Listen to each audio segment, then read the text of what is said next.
Hello students, welcome to our channel Smart Political World.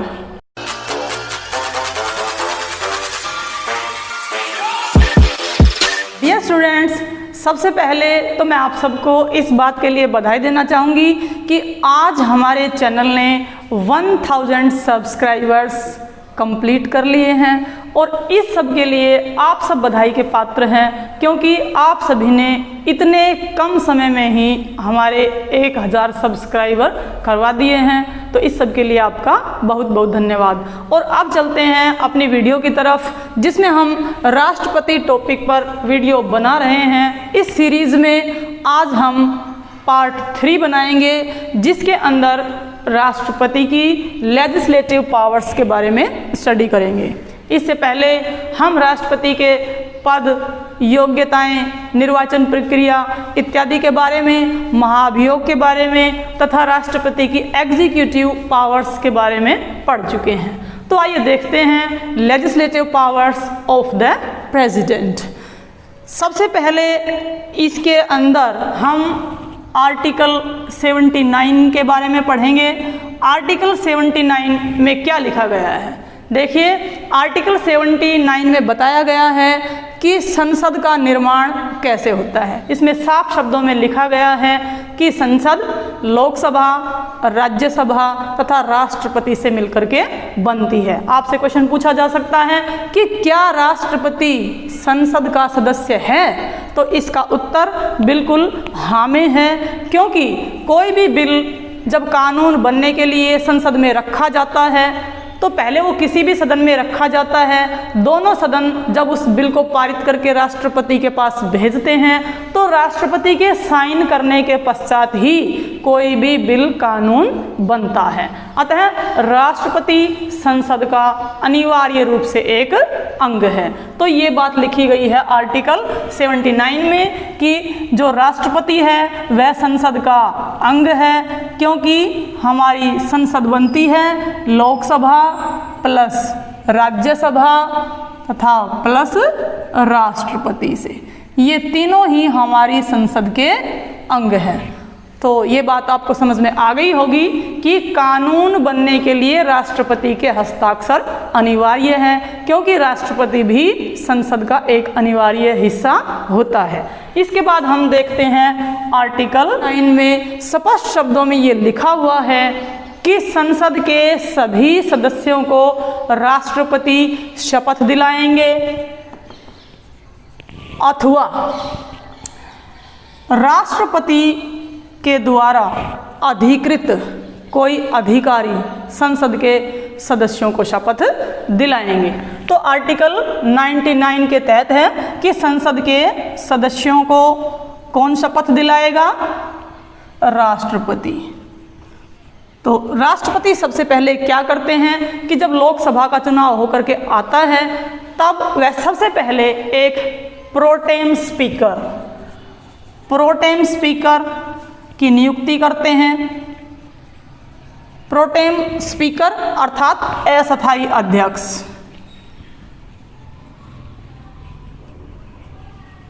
अस्थायी अध्यक्ष की नियुक्ति सबसे पहले राष्ट्रपति करते हैं, उनको शपथ दिलाते हैं।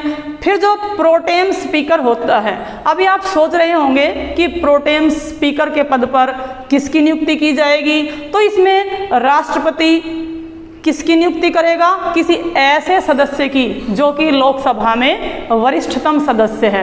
अब वरिष्ठतम सदस्य क्या आयु के आधार पर? जी नहीं, आयु के आधार पर वरिष्ठतम सदस्य नहीं, बल्कि ऐसा सदस्य जिसने अधिकतम बार लोकसभा का चुनाव जीता है, जो कम से कम 5-6 बार लोकसभा का चुनाव जीत करके आया है। तथा दूसरी बात यह है कि उस व्यक्ति को संसदीय प्रक्रिया की तथा विधि संबंधी कार्यों की अच्छी प्रकार से जानकारी भी होनी चाहिए। वैसे यह कहीं हमारे संविधान में लिखा नहीं है कि वरिष्ठतम सदस्य को ही लोकसभा का प्रोटेम स्पीकर नियुक्त किया जाएगा। ये तो एक हमारे संविधान में एक परंपरा सी बन गई है कि ऐसे व्यक्ति को ही जो कि वरिष्ठतम हो तथा जिसे संसदीय कार्यों की और विधि संबंधी कार्यों की अच्छी प्रकार से जानकारी हो, राष्ट्रपति किसी ऐसे व्यक्ति को ही प्रोटेम स्पीकर के पद पर नियुक्त करता है। और जब प्रोटेम स्पीकर की नियुक्ति हो जाती है तो प्रोटेम स्पीकर कितने कार्य करेगा? 2 कार्य करेगा। वो 2 कार्य कौन कौन से करेगा?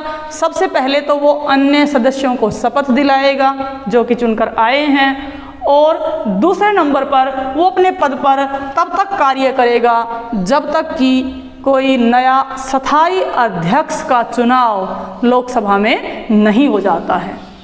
जब लोकसभा अपने नए स्थायी अध्यक्ष का चुनाव कर लेगी तो उसी समय जो प्रोटेम स्पीकर है वह अपना पद छोड़ देगा और फिर जो है लोकसभा की अध्यक्षता करेगा स्थायी अध्यक्ष। तो इस तरह से 99 में आर्टिकल में ये बात लिखी गई है कि राष्ट्रपति संसद के सदस्यों को शपथ दिलाएंगे या फिर राष्ट्रपति के द्वारा अधिकृत अधिकारी संसद के सभी सदस्यों को शपथ दिलाएंगे। इसके बाद हम देखते हैं आर्टिकल 331 को। आर्टिकल 331 में क्या लिखा गया है? आर्टिकल 331 में लिखा गया है कि यदि राष्ट्रपति को ये लगता है कि लोकसभा के चुनाव में अगर कोई भी एंग्लो इंडियन निर्वाचित होकर के नहीं आया है तो फिर वह लोकसभा में कितने 2 सदस्य मनोनीत करेंगे। 2 सदस्यों को लोकसभा में मनोनीत करेंगे।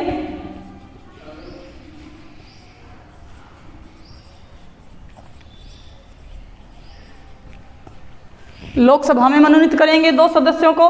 और आपको यह भी पता होना चाहिए कि भारत के इतिहास में अभी तक कोई भी एंग्लो इंडियन सदस्य आज तक निर्वाचित होकर के नहीं आया है, उनको केवल राष्ट्रपति मनोनीत करते हैं। और ये भी आपको ध्यान रखना चाहिए कि राष्ट्रपति स्वविवेक से कभी भी एंग्लो इंडियन सदस्य को लोकसभा में मनोनीत नहीं करेगा।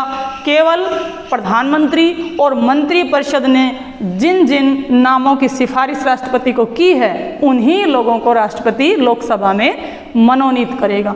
समय समय पर विभिन्न एंग्लो इंडियंस की नियुक्ति लोकसभा में होती रही है। आपको पता होगा कि राष्ट्रपति को 12 सदस्य राज्यसभा में तथा 2 सदस्य लोकसभा में मनोनीत करने का अधिकार है। तो सबसे पहले जो हमारी लोकसभा है उसमें किसको लोकसभा में मनोनीत किया गया था एंग्लो इंडियन का? उसका नाम है फ्रैंक जे एंथनी। ये वो व्यक्ति हैं जिनको सबसे पहली बार लोकसभा में एज एन एंग्लो इंडियन मनोनीत किया गया था। और इसी तरह से जिस तरह से आर्टिकल 331 के तहत राष्ट्रपति को ये अधिकार है कि वो लोकसभा में एंग्लो इंडियन सदस्य को मनोनीत करता है, ठीक इसी प्रकार से आर्टिकल 333 में राज्यपाल को भी ये अधिकार है कि वह राज्यों में विधानसभा में एक एंग्लो इंडियन सदस्य को मनोनीत करे। अब इस समय वर्तमान समय में भारत में केवल 14 राज्यों में ही एंग्लो इंडियन सदस्य नियुक्त किए गए हैं। हमारे हरियाणा में विधानसभा की जो सदस्य संख्या है वो 91 है, 91 है, लेकिन निर्वाचन केवल 90 सीटों पर होता है और 1 सीट पर एंग्लो इंडियन की नियुक्ति की जा सकती है। लेकिन हमारे यहाँ पर हरियाणा में एंग्लो इंडियन की जो परंपरा है वह नहीं है। इसी प्रकार राजस्थान में भी नियुक्त नहीं किया जाता है। और अब देखते हैं आर्टिकल 366। आर्टिकल 366 में एंग्लो इंडियन शब्द की परिभाषा दी गई है। जो एंग्लो इंडियन शब्द है इसको परिभाषित किया गया है। आप सोचेंगे कि एंग्लो इंडियन कौन होते हैं? बहुत से स्टूडेंट्स को इसके बारे में पता है, लेकिन फिर भी मैं क्लियर कर देना चाहती हूँ। एंग्लो इंडियंस वे लोग होते हैं जिनके दादा या पिता इन दोनों में से कोई एक अंग्रेज होता है तथा उनकी माता अनिवार्य रूप से भारतीय होती है। तो ऐसे लोगों को एंग्लो इंडियन माना जाता है। तो क्योंकि वो अल्पमत में है भारत में, तो उनको भी प्रतिनिधित्व देने के लिए हमारी लोकसभा में 2 सदस्यों को तथा राज्य की विधानसभाओं में 1 सदस्य को मनोनीत करने का अधिकार दिया गया है। लेकिन कई बार जब विधान परिषद नहीं होती है, खाली सीएम राज्यों में सिफारिश करते हैं, तो राज्यपाल ऐसा करने से इनकार भी कर सकते हैं। यहाँ पर आप हाल ही में कर्नाटक का उदाहरण ले सकते हैं। कर्नाटक में विधानसभा की 224 सीटें हैं, जिसमें से 222 सीटों पर चुनाव होते हैं। तो जब येदियुरप्पा जी सीएम बने तो उन्होंने राज्यपाल से सिफारिश की कि वो विधानसभा में एंग्लो इंडियन सदस्य को मनोनीत करें, लेकिन सुप्रीम कोर्ट ने इसके ऊपर रोक लगा दी, क्योंकि येदियुरप्पा जी स्वयं बहुमत साबित करने में असमर्थ थे और उस समय विधान परिषद तो बनी भी नहीं थी, मंत्रियों का चुनाव तो हुआ भी नहीं था। इस तरीके से जो है सुप्रीम कोर्ट ने उनके कहने पर रोक लगा दी तथा एंग्लो इंडियन सदस्य की नियुक्ति नहीं करने दी। तो इस प्रकार कई बार राज्यपाल इसमें अपने स्वविवेक का प्रयोग भी कर सकता है। यहाँ पर यह भी जान लेना अनिवार्य है कि जब 2014 में लोकसभा के चुनाव हुए थे और नरेंद्र मोदी जी प्रधानमंत्री बने थे, तब उन्होंने आकर के राष्ट्रपति को सिफारिश नहीं की थी कि 2 एंग्लो इंडियंस को लोकसभा में मनोनीत करे। 1 साल तक उन्हें इस बात का पता नहीं, ध्यान ही नहीं आया या वो करवाना नहीं चाहते थे। लेकिन उन्होंने जुलाई 2015 में राष्ट्रपति को सिफारिश की और उन्होंने 2 सदस्यों के नाम राष्ट्रपति जी को भेजे, जिनमें कौन कौन शामिल थे, जिनमें रिचर्ड हे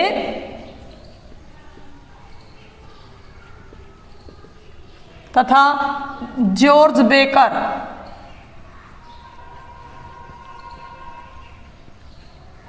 इन दोनों सदस्यों के नाम प्रधानमंत्री मोदी जी ने और उनकी मंत्रिपरिषद ने राष्ट्रपति को भेजे और राष्ट्रपति जी ने इन दोनों को लोकसभा में मनोनीत किया। कब किया? जुलाई 2015 में। लेकिन जो बीजेपी गवर्नमेंट है शायद अब इसको ख़त्म करना चाहती है, क्योंकि जब 2019 में अगली लोकसभा के चुनाव हुए हैं, उसके बाद से किसी भी व्यक्ति को लोकसभा में एंग्लो इंडियंस के रूप में मनोनीत नहीं किया गया है, क्योंकि ये सरकार चाहती है कि अब इस आरक्षण व्यवस्था को समाप्त किया जाए और उन्होंने एक प्रस्ताव पास करके अब जो है किसी भी एंग्लो इंडियन को लोकसभा में मनोनीत करने की सिफारिश नहीं की है। अतः रिचर्ड हे और जॉर्ज बेकर हो सकता है कि लोकसभा में मनोनीत होने वाले अंतिम सदस्य ही माने जाएं। और अब देखते हैं, आइए आर्टिकल 83 को।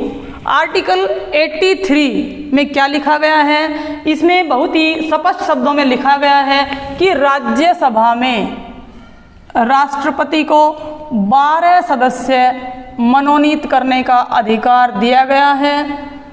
और ये 12 सदस्य भी कौन होंगे? ये 12 सदस्य ऐसे सदस्य होंगे जो कि कला, साहित्य, विज्ञान तथा समाज सेवा के क्षेत्र में प्रबुद्ध व्यक्ति होंगे या कोई विशेषज्ञता प्राप्त होंगे, क्योंकि ऐसे प्रबुद्ध व्यक्तियों की विशेष सेवाएं लेने के लिए भी राष्ट्रपति को राज्यसभा में 12 सदस्य मनोनीत करने का अधिकार दिया गया है आर्टिकल 83 में। अब आप कहोगे जी इसमें तो सचिन तेंदुलकर, नवजोत सिंह सिद्धू तथा मैरी कॉम को भी राज्यसभा में मनोनीत किया गया था, लेकिन वो तो खेल जगत से थे।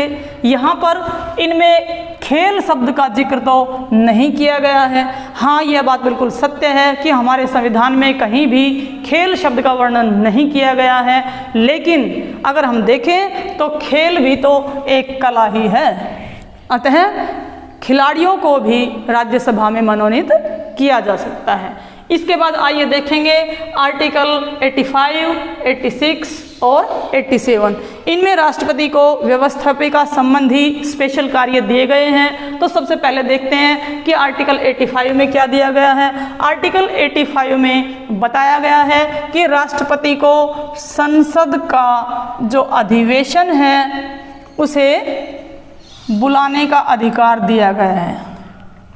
यहाँ पर कहीं कहीं आप एक नया शब्द भी पढ़ सकते हैं जो है आहूत। आहूत का अर्थ भी होता है बुलाना, अर्थात राष्ट्रपति को संसद का अधिवेशन आहूत करने का अधिकार है। इसके साथ ही राष्ट्रपति संसद का सत्रावसान का अर्थ है सत्र की समाप्ति। सत्र की समाप्ति की घोषणा भी राष्ट्रपति करते हैं। और इसके साथ साथ राष्ट्रपति को एक और भी अधिकार दिया गया है कि वो लोकसभा को भंग भी कर सकता है। लोकसभा को भंग करने का अधिकार भी राष्ट्रपति का है, लेकिन 99% तो यह कार्य राष्ट्रपति, प्रधानमंत्री और मंत्रिमंडल की सिफारिश पर ही करते हैं। और 1% हो सकता है कि राष्ट्रपति अपने विवेक का प्रयोग भी इसमें कर सकता है। वो कहोगे कि आप कैसे, जब मान लीजिए किसी ऐसी स्थिति में लोकसभा हो कि वो उसे या तो अपना बहुमत, मंत्रिपरिषद को लोकसभा में अपना बहुमत खोने की शंका हो या फिर वह बहुमत खोने जा रही हो, तो ऐसी स्थिति में कोई भी मंत्रिपरिषद राष्ट्रपति को सिफारिश नहीं करेगी कि संसद का अधिवेशन बुलाया जाए, क्योंकि संसद के अधिवेशन में उनके विरुद्ध अविश्वास प्रस्ताव पारित होने की संभावना हो सकती है। हो सकता है कि उनके विरुद्ध अविश्वास प्रस्ताव पारित हो जाए। लेकिन अगर राष्ट्रपति को ऐसा लगता है कि इस समय मंत्रिपरिषद बेशक से सिफारिश नहीं कर रही हो, लेकिन अधिवेशन बुलाया जाना जरूरी है, तो राष्ट्रपति अधिवेशन भी बुला सकता है। यहाँ पर आपको एक बात और भी स्पष्ट करना चाहूँगी कि जो मनोनीत सदस्य होते हैं, उन मनोनीत सदस्यों की जो पावर है वो पावर भी इलेक्टेड मेंबर्स की तरह ही होती है। उनको भी मंत्री बनाया जा सकता है, उनकी भी सदस्यता समाप्त की जा सकती है। मनोनीत सदस्य केवल 2 कार्य नहीं कर सकते, वो तो आपको पता ही है कि कौन कौन से 2 कार्य नहीं कर सकते हैं। हमने अपनी पिछली वीडियो में भी बताया था कि एक तो जो मनोनीत सदस्य होते हैं वो राष्ट्रपति की निर्वाचन प्रक्रिया में भाग नहीं ले सकते हैं, क्योंकि निर्वाचन प्रक्रिया में भाग लेने का जो अधिकार है वह केवल और केवल इलेक्टेड मेंबर्स को ही होता है। और दूसरा, जो लोकसभा में जो मंत्रिपरिषद है उसके विरुद्ध यदि अविश्वास प्रस्ताव लाया जाता है तो उस अविश्वास प्रस्ताव में भी जो मनोनीत सदस्य हैं उनको भाग लेने का अधिकार नहीं है। अगर इन 2 कार्यों को छोड़ दें तो मनोनीत सदस्य और इलेक्टेड जो मेंबर्स होते हैं उन दोनों की पावर्स बिल्कुल इक्वल होती हैं, बिल्कुल समान होते हैं, उनमें किसी प्रकार का कोई अंतर नहीं है। दोनों को ही मंत्री बनाया जा सकता है या फिर दोनों की सदस्यता भी समाप्त की जा सकती है। तो ये हम पढ़ रहे थे लोकसभा भंग करने की बात। तो ये जो है मंत्रिपरिषद और प्रधानमंत्री की सिफारिश पर राष्ट्रपति लोकसभा को भंग कर सकता है। ये 3 कार्य जो है आर्टिकल 85 के तहत राष्ट्रपति करता है।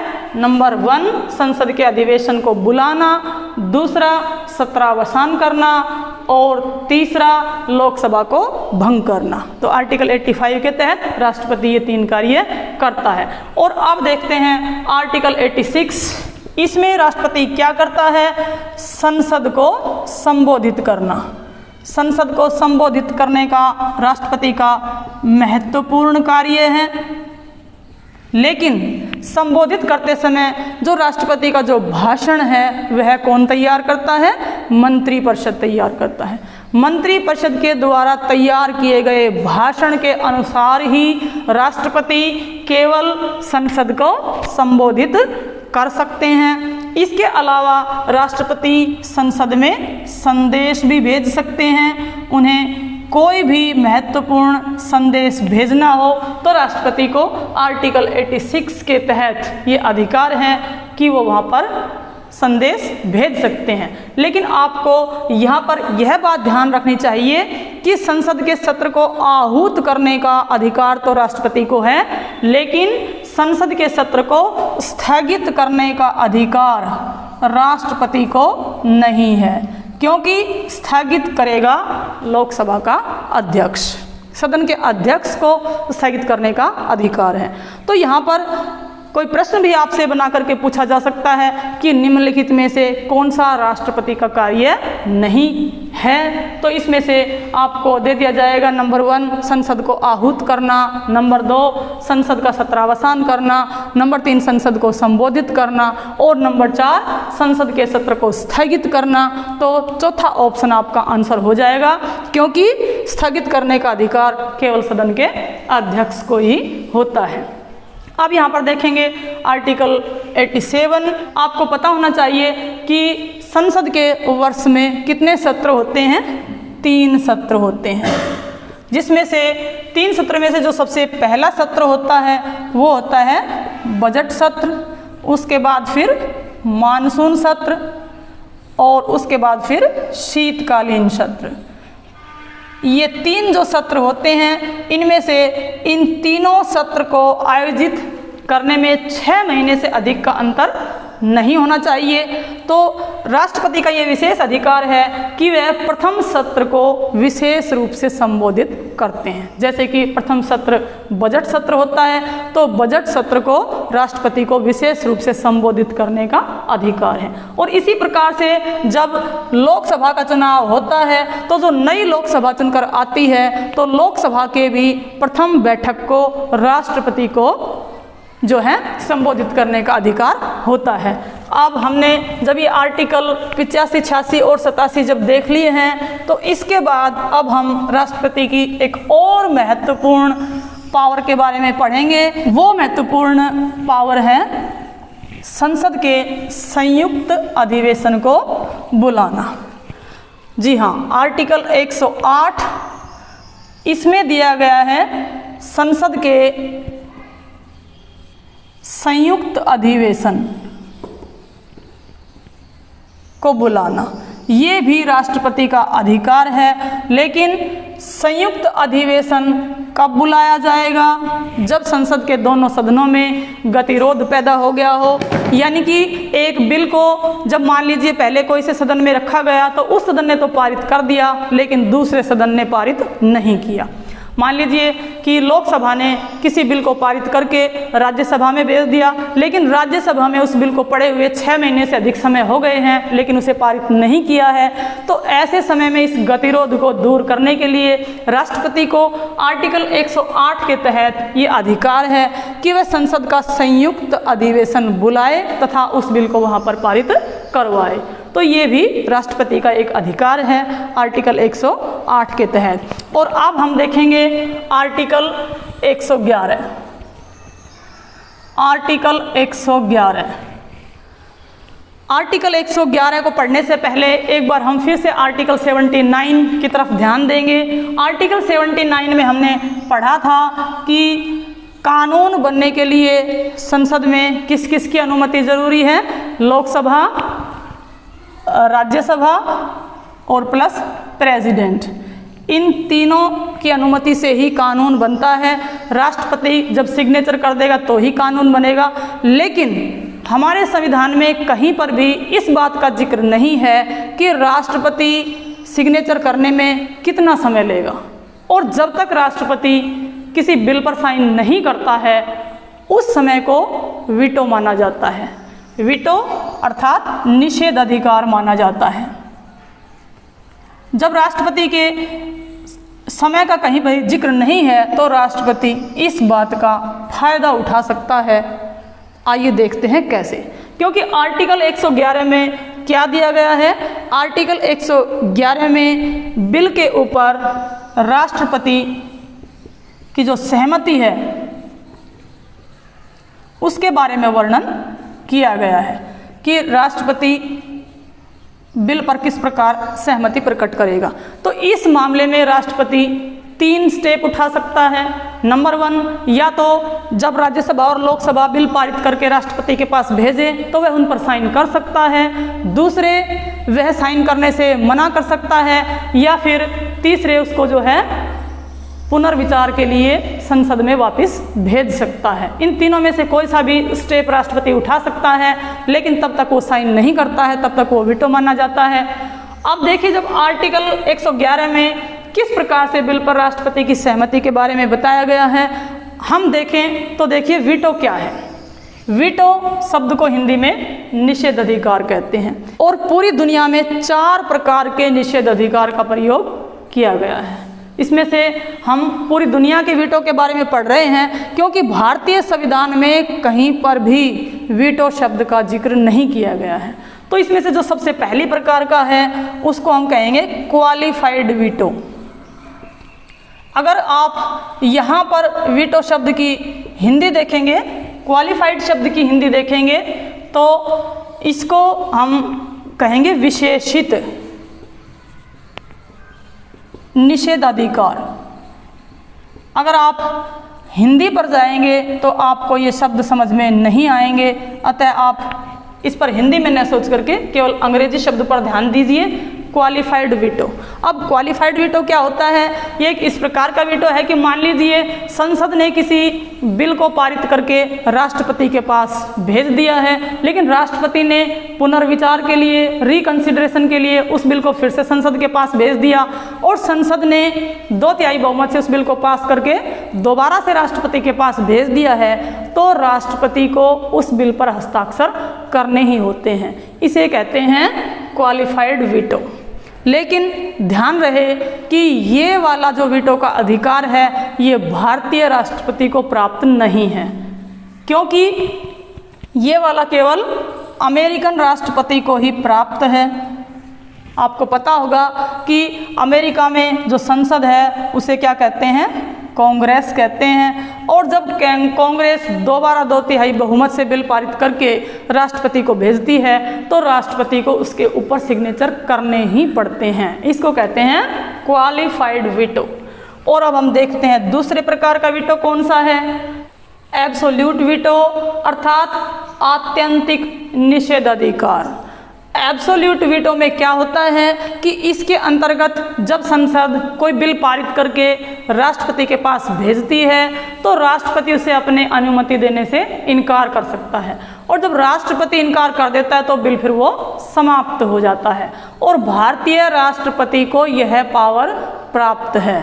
आप कहेंगे जी कैसे? तो देख लीजिए, राष्ट्रपति को एक बिल भेजा गया अनुमति देने के लिए, लेकिन राष्ट्रपति ने अनुमति नहीं दी और फिर जो है नई सरकार का जो चुनाव हुआ वह हुआ मई 2020 में। और जब मान लीजिए दूसरी पार्टी को बहुमत मिलता है तो नई सरकार बन के आती है और नई सरकार राष्ट्रपति को सिफारिश कर सकती है कि वह उस बिल पर साइन न करे। तो इस प्रकार से राष्ट्रपति उसके ऊपर साइन नहीं करता है और वह बिल वहीं पर समाप्त हो जाता है। और अब हम पढ़ेंगे तीसरे प्रकार की। जो तीसरे प्रकार की वीटो पावर है उसका नाम है suspensive power, suspensive veto power, और इसको हिंदी में कहेंगे निलंबनकारी निषेधाधिकार। ये किस प्रकार का निषेध अधिकार है? इसके अंतर्गत जब मान लीजिए कि संसद बिल पारित करके राष्ट्रपति के पास भेजती है तो राष्ट्रपति को यह अधिकार है कि वह उस बिल पर साइन करे या उसे पुनर्विचार के लिए भेज दे। तो राष्ट्रपति ने अगर उसको पुनर्विचार के लिए भेज दिया है और फिर से संसद को वो पारित करना पड़ता है तो इसमें काफ़ी समय लग जाता है। यहाँ पर हम ये निलंबनकारी जो वीटो है ये भारतीय राष्ट्रपति के संदर्भ में उदाहरण देते हैं, क्योंकि निलंबनकारी वीटो का जो अधिकार है वो भारतीय राष्ट्रपति को है।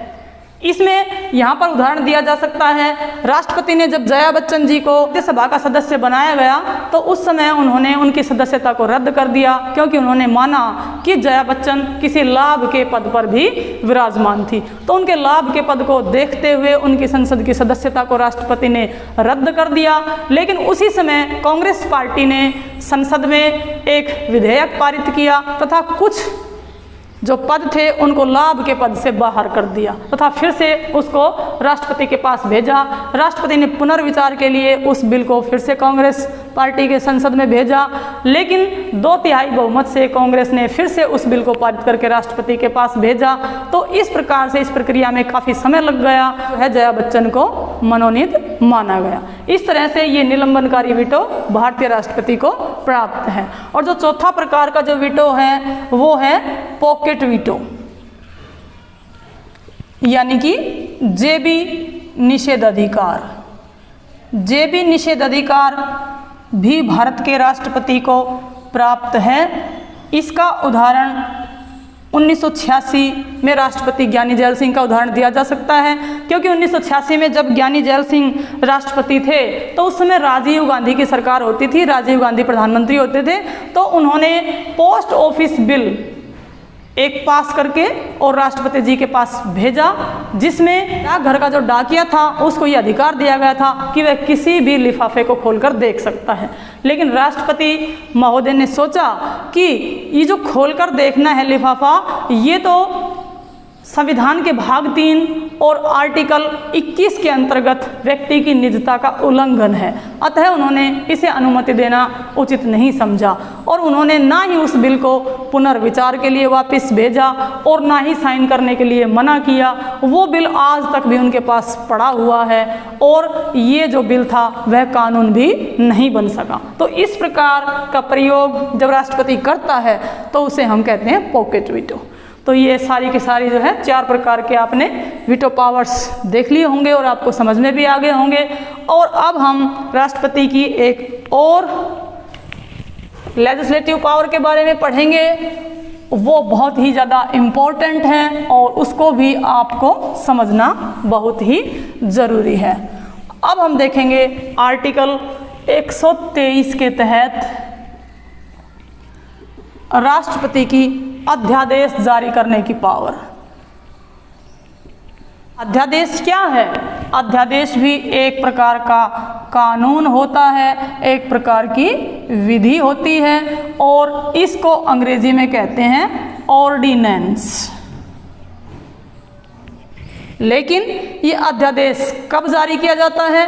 अध्यादेश ऐसी विषम परिस्थितियों में जारी किया जाता है जब संसद का सत्र नहीं चल रहा हो और राष्ट्रपति को ऐसा समाधान हो जाता है कि देश में ऐसी परिस्थितियां पैदा हो गई है कि इस समय कानून बनाए जाने की ज़रूरत है। तो ऐसी स्थिति में राष्ट्रपति एक अध्यादेश जारी कर सकता है और उस अध्यादेश की पावर भी उसी कानून की तरह से होती है जो कानून संसद में बनाए जाते हैं। उस अध्यादेश को भी न्यायपालिका में चुनौती दी जा सकती है, अर्थात अध्यादेश भी न्याय योग्य होते हैं। जब न्यायपालिका को ऐसा लगता है कि अध्यादेश संविधान के खिलाफ है तो वह उसको रद्द भी घोषित कर सकती है और ये ऑर्डिनेंस उसी दिन से प्रभावी हो जाता है जिस दिन राष्ट्रपति इसको जारी करता है। लेकिन यहाँ पर एक प्रश्न और भी पैदा होता है कि संविधान में हम पढ़ें कि ऑर्डिनेंस की अवधि कितनी है, तो इसकी अवधि होती है 6 सप्ताह। कितनी होती है? 6 सप्ताह होती है। लेकिन कई व्यक्ति इसको 6 मास भी मान लेते हैं। तो आइए इसके ऊपर जो हमारा सस्पेंस है, डाउट है, उसको क्लियर करते हैं कि किस तरह से 6 सप्ताह भी मान सकते हैं और 6 मास भी मान सकते हैं। क्योंकि देखिए 2 सत्र के बीच में 6 महीने से अधिक का समय नहीं हो सकता। जब एक सत्र कंप्लीट हो गया है और दूसरा सत्र आहूत करना है तो उसके बीच में 6 महीने से अधिक का समय नहीं होना चाहिए। अब मान लीजिए ऐसा होता है कि 20 अप्रैल 2020 को मान लीजिए एक सत्र की समाप्ति होती है और 1 जून को हमारे राष्ट्रपति को ऐसा महसूस होता है कि देश में ऐसी परिस्थितियां पैदा हो गई है कि तुरंत ही कानून बनाए जाने की आवश्यकता है। तो ऐसी स्थिति में राष्ट्रपति एक अध्यादेश जारी कर सकते हैं और उस अध्यादेश को प्रभावी माना जाएगा 1 जून से ही। लेकिन मान लीजिए कि जो अगला सत्र है, मानसून सत्र है, वो 16 जुलाई से आरंभ होता है। तो 16 जुलाई के दिन ही जो अध्यादेश है वो संसद के सामने रखा जाएगा, संसद उसके ऊपर विचार करेगी। लेकिन यदि संसद 16 जुलाई से 6 सप्ताह के अंदर उस अध्यादेश को अपनी सहमति नहीं देती है तो वह अध्यादेश समाप्त माना जाएगा, खत्म हो जाएगा। लेकिन यदि उसको अपनी सहमति प्रदान कर देती है तो वह अध्यादेश फिर कानून बन जाता है। इस प्रकार से जब हमारा सत्र आरंभ होता है, अधिवेशन आरंभ होता है, उससे 6 सप्ताह के अंदर अध्यादेश को संसद की अनुमति मिलना अनिवार्य है। अगर ऐसा नहीं होगा तो फिर उसको समाप्त समझा जाएगा। ये जो अध्यादेश करने की राष्ट्रपति की पावर है, ये उनकी एक विशेष शक्ति मानी जाती है। लेकिन इस पावर का राष्ट्रपति कभी भी दुरुपयोग नहीं कर सकता है, दुरुपयोग नहीं करेगा। इसके लिए हम एक उदाहरण भी देंगे। इसके लिए सबसे बढ़िया उदाहरण जो है कि एक मील का पत्थर है, वो डीसी वधवा बनाम बिहार राज्य का मामला लिया जा सकता है। डीसी वधवा कौन थे? वो एक लॉ के स्टूडेंट थे जिन्होंने सर्वे के दौरान पाया कि बिहार राज्य में जो राज्यपाल है वह बार बार अध्यादेश जारी करता था और यह तो एक संसदीय शासन व्यवस्था के खिलाफ एक धोखा था।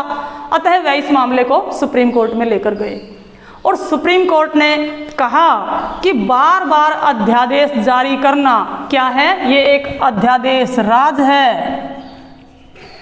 सुप्रीम कोर्ट ने यहाँ पर एक नए शब्द का प्रयोग किया है, अध्यादेश राज, क्योंकि कानून बनाने का विशेष कार्य संसद का है, ताकि उस बिल के पक्ष और विपक्ष के ऊपर अच्छी प्रकार से विचार किया जा सके, अतः विचार करने के उपरांत ही कोई बिल कानून बन सके। लेकिन अध्यादेश के ऊपर तो क्योंकि विचार नहीं होता है, अतः बार बार अध्यादेश जारी करना संसदीय प्रक्रिया के लिए एक धोखा है। तो अतः कहा हमारे सुप्रीम कोर्ट ने कि इस अध्यादेश राज को नहीं चलाया जाए, बल्कि केवल और केवल विषम परिस्थितियों में ही अध्यादेश को लाया जाए तथा उसे एक रूटीन नहीं बनने दिया जाए। तो इस प्रकार से हमने देखा कि राष्ट्रपति की जो अध्यादेश जारी करने की शक्ति है वो अपने आप में विशेष है।